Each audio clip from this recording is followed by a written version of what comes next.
Most people, when encountering the wonderfully divisive mod pack known as RLCraft, seem to fall into one of two camps. Members of the first camp play the pack for a couple hours, die 3,700 times to random trash mods, and then violently uninstall some combination of their mod pack instance, Minecraft launcher, operating system, gaming system, or faith in God's vision of the universe using any convenient blunt object they can find.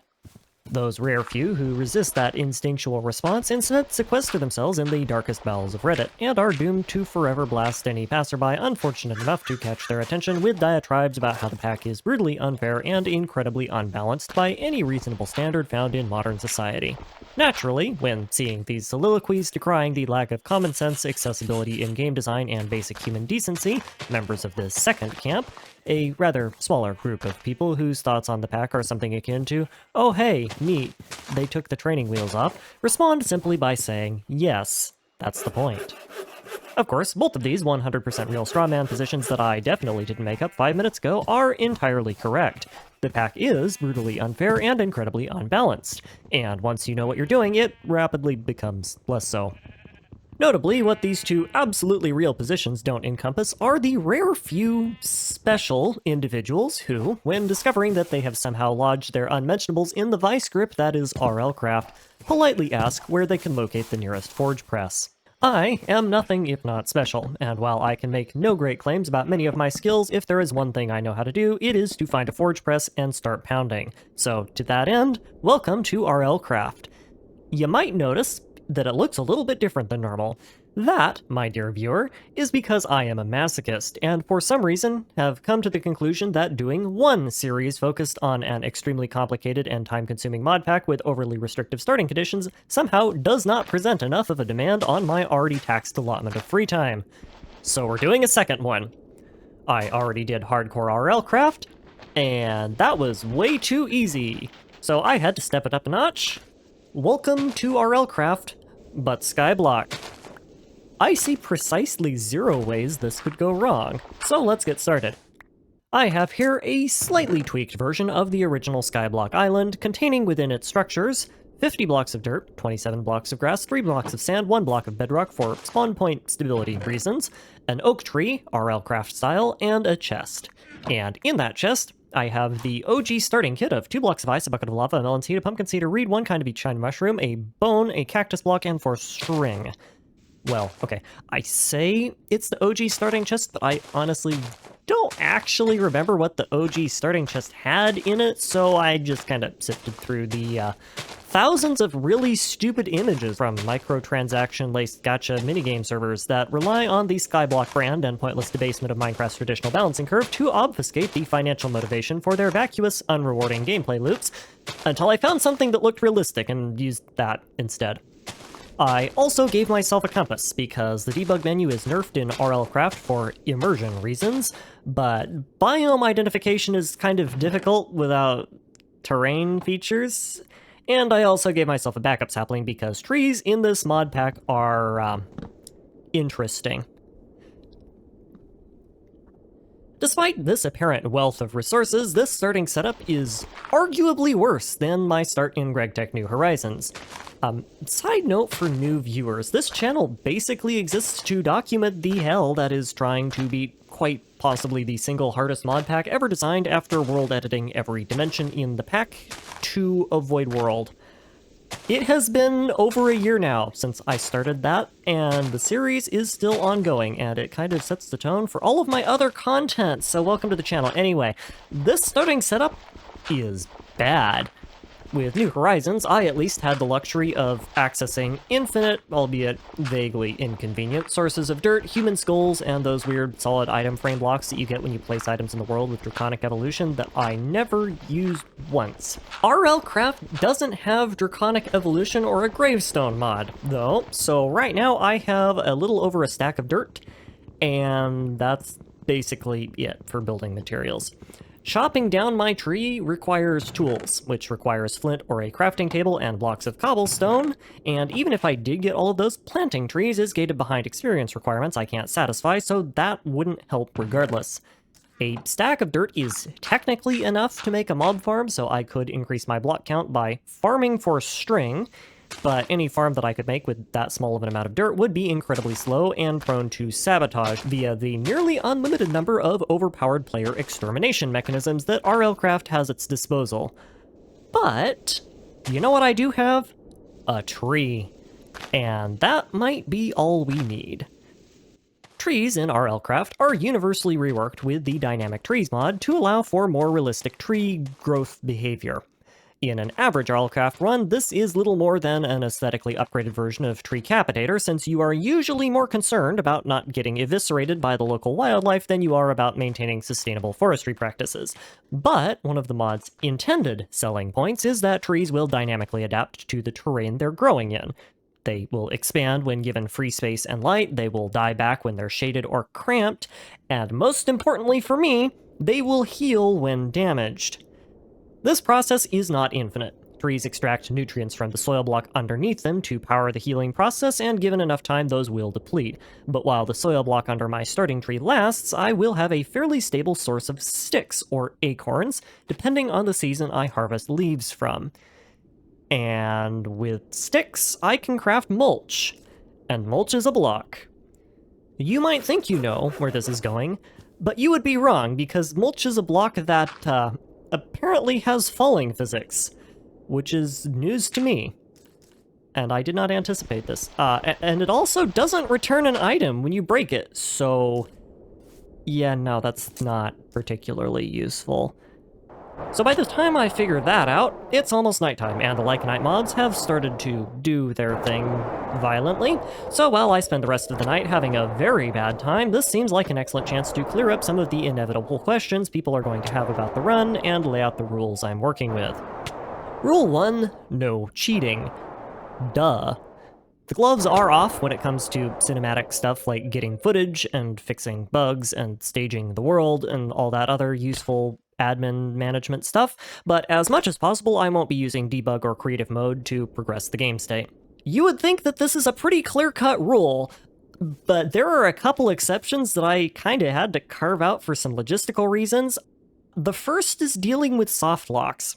In GregTech New Horizons, it is actually almost impossible to soft lock yourself unless you do something monumentally stupid with a small handful of critical non-renewable quest rewards that you get in the very early game. That is not the case here. I have already had to refill this start 3 times because of bad Lycanite mob spawns breaking my only tree, and I expect to use an aggressive amount of world backups going forward. I won't wantonly manipulate RNG with them or erase the consequences of my less than stellar decision making, but I will be doing the bare minimum to keep the run viable, just to save me the trouble of restarting from scratch every time I have an oopsie with my tree, and the bare minimum is probably gonna be a lot. The second exception is world generation. I will need access to different biomes to progress, and I don't currently have any way of pre-generating a void world with natural biome distributions in it, so what I'm actually doing is flying ahead to render the terrain and then deleting it with a map editor, which means I get to see the biomes in advance of bridging over to them on camera. This isn't really all that functionally different from just using an atlas, which is an in-game item that you get by like day 2 if you want it, or just a mini-map mod, but, you know, someone would have complained and someone would have asked, so for your benefit, that's what's going on here. Anyway, Too Long Didn't Listen is that Rule 0 is no cheating except when it's fine, actually. Don't worry about it too much. Rule 2, the run ends when I defeat the Amalgalich, which is the endgame Lycanite boss, and hardcore RLCraft players will already see a problem with this. Rule 3 is no leaving the overworld. The Nether is really easy to get into and would ruin the whole premise of this challenge. The end is inaccessible unless you really want to do some interesting things with chunk reversion, and without the Nether, the lost cities are a bit more literally lost than usual because you just can't get Sinazite for the lamps. To get around the obvious conflicts that Rule 3 has with Rule 2, I have instead modified my Lycanites instance to let me complete all of the dimension-specific boss summoning rituals in the overworld. Everything else about them remains the same, though. And finally, Rule 4. The game stays on hard mode, unless there is a very clear mechanistic reason why it has to change, like there's a bug or a soft lock or something that I have to get around. I honestly can't think of any reason why that would be the case, but who knows, really? So now for game modifications. In addition to the aforementioned Lycanite tinkering and some meaningless UI changes that I make for cosmetic reasons, I have disabled the entirety of Enhanced Visuals, which is the mod that covers your screen in visual garbage whenever you dare do such audacious activities as try to play the game. This is arguably cheating because the obstructed vision is an intended game mechanic, but I feel very strongly that being able to see is an enjoyable part of the gameplay experience, so that mod can go pound sand.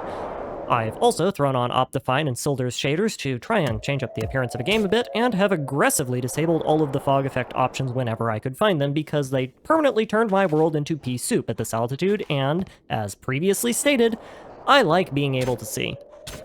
And finally, as a concession to not reloading save games anytime I see a mob ever, I've also enabled Keep Inventory.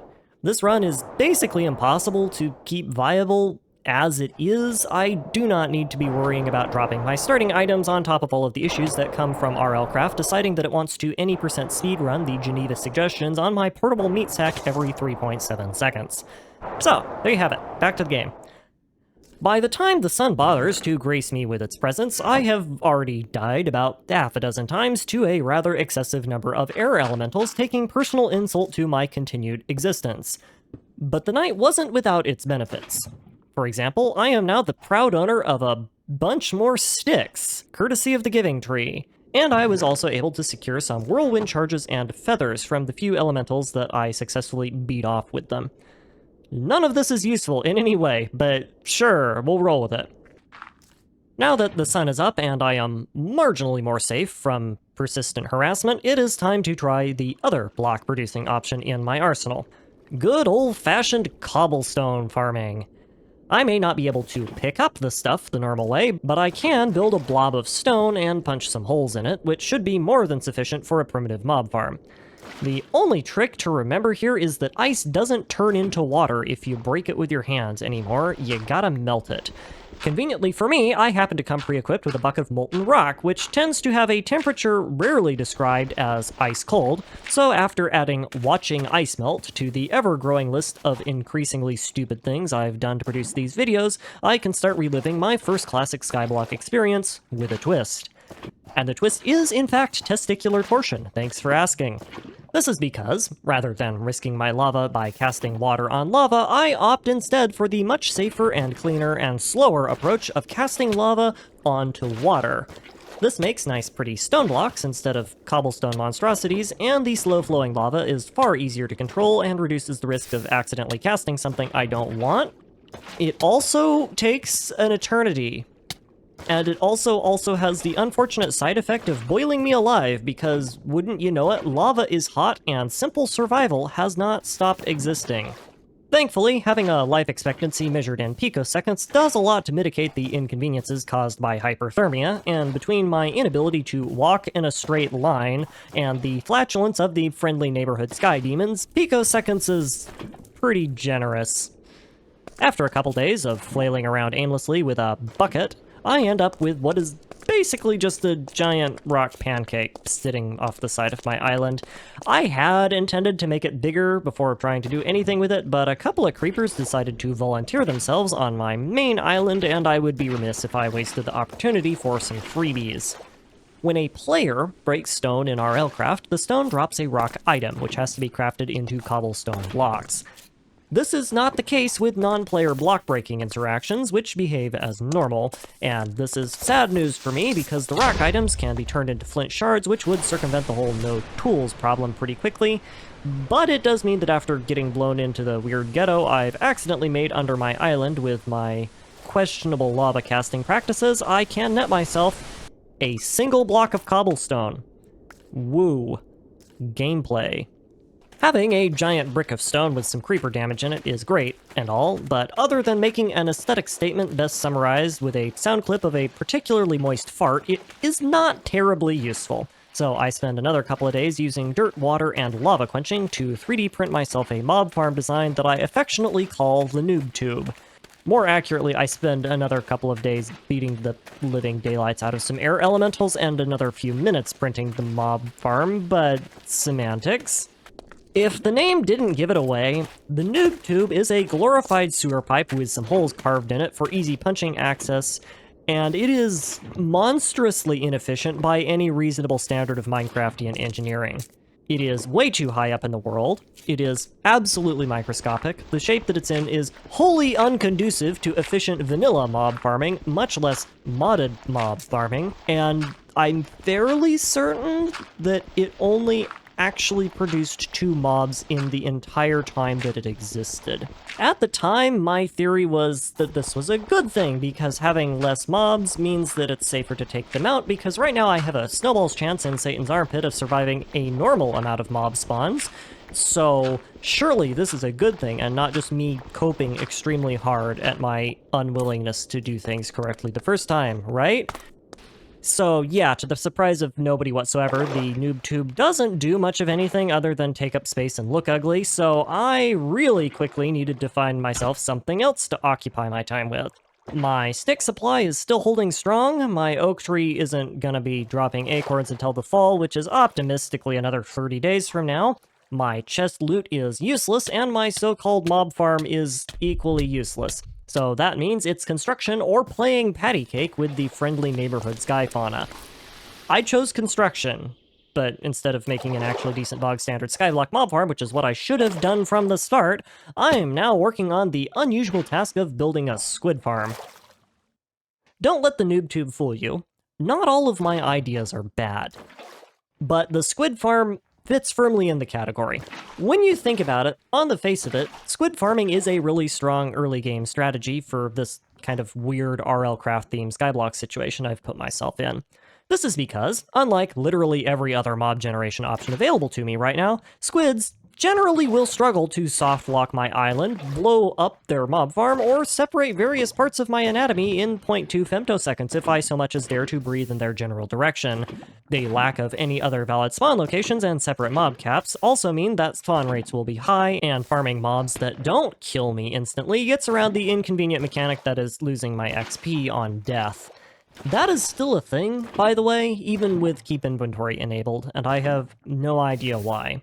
I kind of like it, actually, because keep inventory was only ever a concession towards run viability, but that does mean leveling up is going to present some logistical issues, because currently I retain XP about as well as a lubed up colander retains water. I'm both lazy and strapped for materials, so my squid farm design is less of a squid farm and more of an overcompensation fountain with a collection trough, but it does technically work, which is an improvement. During the daytime, at least. When night falls and all the low, wide-level Lycanite mobs start making themselves known, the farming platform becomes basically uninhabitable, which isn't really all that different from the rest of my island, but it does make stacking levels a tad bit more impossible than usual. Regardless, I will still take what I can get, and what I'm getting right now is fat stacks of 1 to 3 points of XP per kill.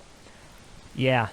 Squid may not be known for their eruditic drop rates, but there are a lot of them, and compared to the big old nothing that I was producing earlier, this is technically an upgrade.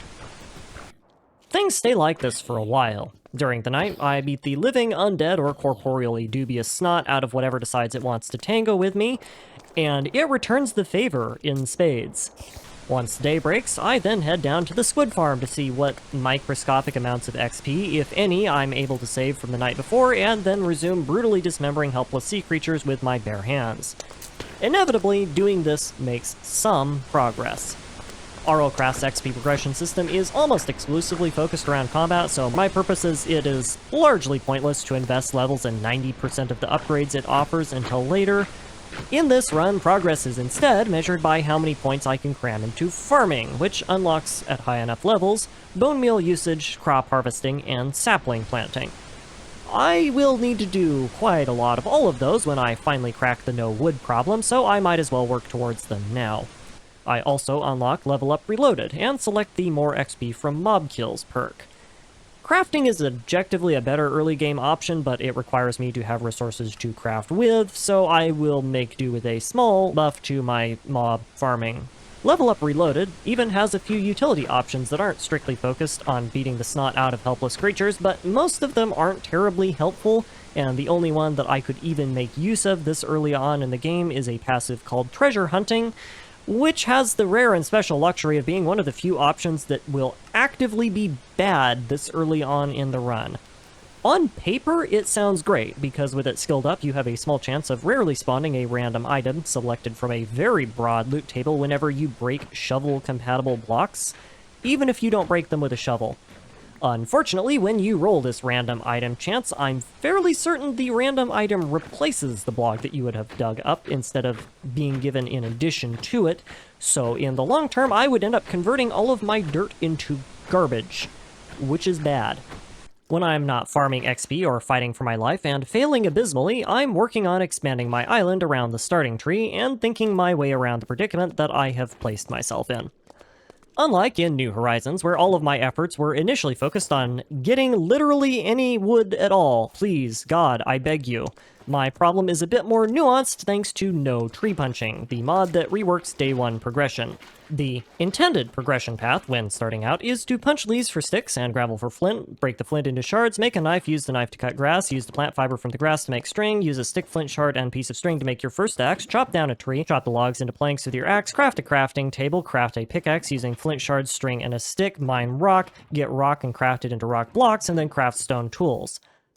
This introduces a few potential issues, and we can only work our way around some of them.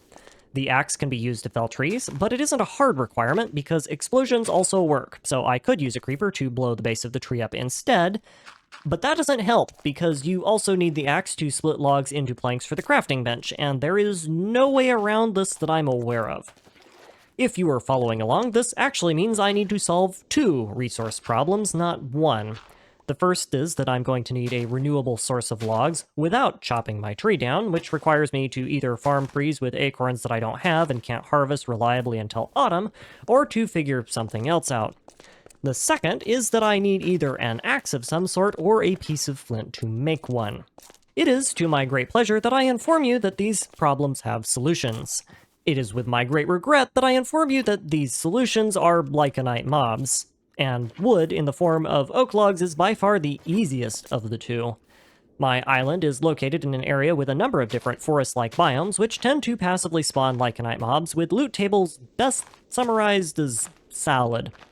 Of particular note, ants, cowpods, and tree ants have a chance of dropping oak logs in addition to whatever plant-themed garbage they give you, which should save me from having to wait another 30 days before I can farm acorns and get a tree farm going. Ants are ambulatory bonsai bushes and can safely be beaten to death with a stick as long as they aren't in water, and cowpods are basically just your average-sized American cockroach, so killing both of those is as easy as it gets in RLCraft. Tree ants are, more of an issue, but they're actually really rare, so I'm not too worried about a natural spawn showing up. The real problem is getting any of these mobs to spawn in the first place, which is where my giant stone platform comes in.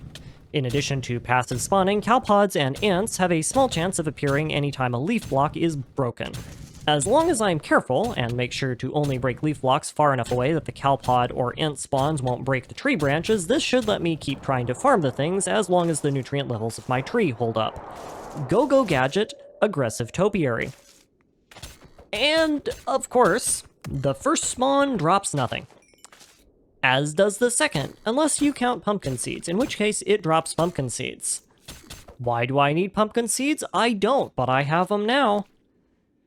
And the third gives me sticks. Oh boy, I love sticks.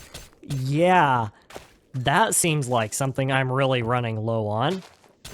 But the fourth one is much more cooperative and costs up 2 oak logs, which should theoretically be enough for a crafting table, maybe, so huzzah! That was the easy part. And now for the flint.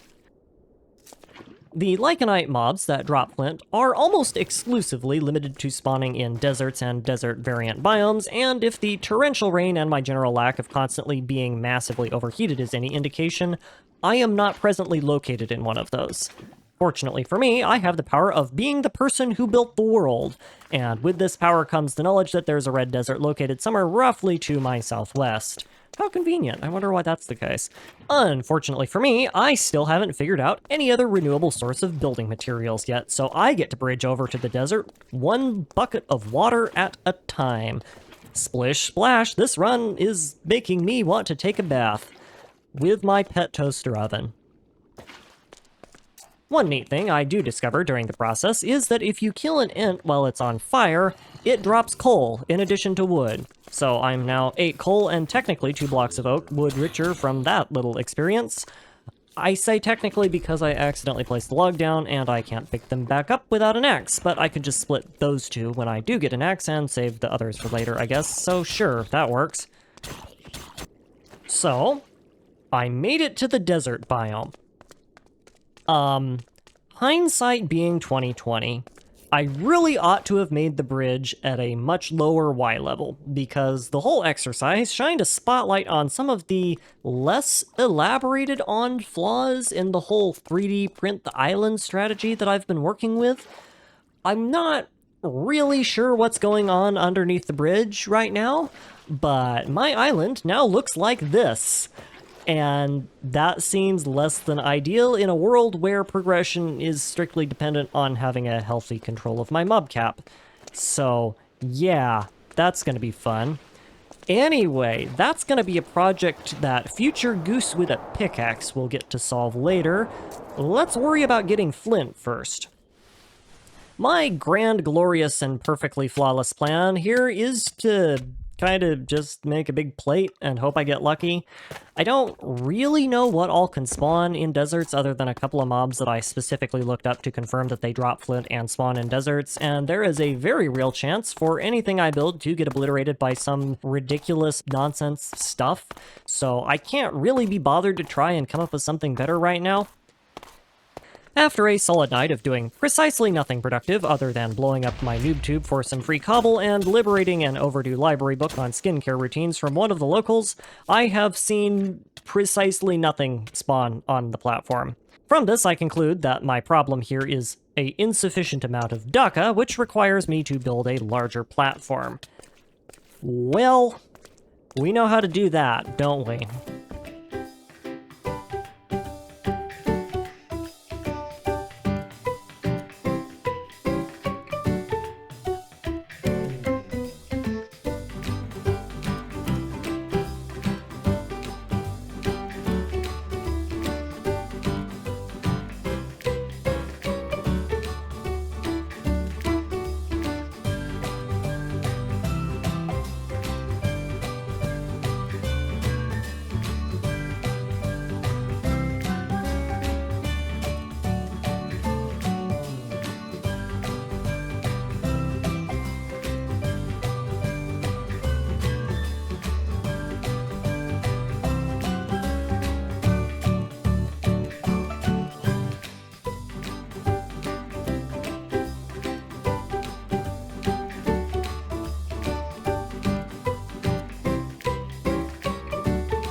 Platform expansion is going along fine, unless you count the persistent attention from the locals, until I am suddenly interrupted by a certain looming presence in the distance.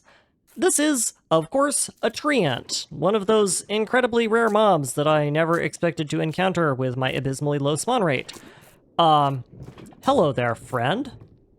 How's the weather up there? So obviously I want to kill this thing. Tree ants drop goodies in quantities matched only by their incredible girth, and I would love to get me some wood, so I immediately set out to start burning the thing to death. Yeah, well, it's not like I was gonna punch it, so I gotta do something. Anyway, after a bit of time and a lot of luck, I did actually succeed in appropriating a healthy chunk of coal, but yeah, the tree was on fire when it died, so not wood. In a perfect world, I would have punched the thing to death when it wasn't on fire and gotten the logs instead, but I figured the chances of that happening were basically non-existent, so I opted for the easy money. I have no idea what I'm going to use the coal for, if I'm being completely honest, but I guess it's nice to have. With that little interruption out of the way, and having built up a nice sizable little platform, I find myself once again in the unenviable position of being really, really bored during the daytime, and so I once more turn to civil service projects to keep the crazies at bay. Much to the surprise of nobody, my NoobTube mob farm was a complete miserable failure for a multitude of reasons, and I will need some way of farming hostile mobs moving forward, so I decide, in my infinite wisdom, that I need to make the bog-standard skyblock farm design that has existed literally since the game mode has been invented. Why did I not do this originally and save myself all of the wasted time and effort? Well, my mind works in mysterious ways that for your sake, I hope you will never understand. Oh look, it's Spectre o'clock. That means it's time to go stare longingly at my spawning platform and say my nightly supplications to Shvaxi in hopes of getting an Arapede spawn. So you might be wondering how I'm going to deal with the monthly Lycanite events. That is an excellent question. The answer to that question is die. A lot. Or in my case, just load a backup, because in the resulting chaos, a creeper blew up my starting chest. Rest in peace, last hour and a half of work. My one saving grace is that the event mobs are on a timer and will despawn after a bit, but, yeah. The void is really nice this time of year, isn't it? After a good in-game week of waiting for spawns, my flint eventually comes not from an Arapede or a Gorgomite, which are two mobs that I know can drop flint, and are both insecty things that are safe-ish and easy-ish to kill by RLCraft standards, but from a Pseudoramu, also known as Reasons Why I Will Never Move to Arizona number 1, 3, and 14. Scorpions, you see, are strong evidence that a benevolent god does not exist, because no kind creator would ever create a spider with crab claws, a poisonous butt sword, and a strong desire to nest in shoes, and force me to share a planet with them. To be entirely honest, I was not actually sure if Arapedes or Gorgomites could even spawn this high up, because I have not seen any do that so far. But this is probably the third or fourth round of Pseudoramus that I've seen, and they have a guaranteed flint drop, apparently, so it doesn't really matter in principle.